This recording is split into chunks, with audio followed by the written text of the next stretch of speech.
Welcome! In front of me I have Zeblaze Stratos and I'm gonna show you how to adjust the screen brightness on this watch. First we need to wake up the screen on our watch, and you can do it by pressing the upper button. After you wake up the screen, you should see the current watch face, the home screen.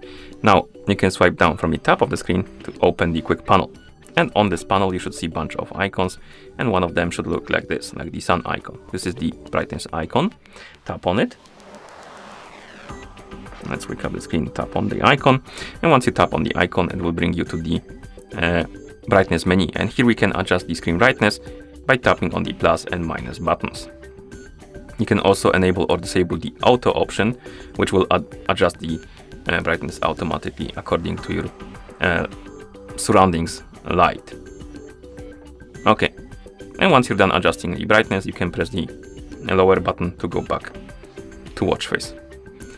And that's how you adjust the screen brightness on this watch. Thank you for watching. If you found this video helpful, please consider subscribing to our channel and leaving the like on the video.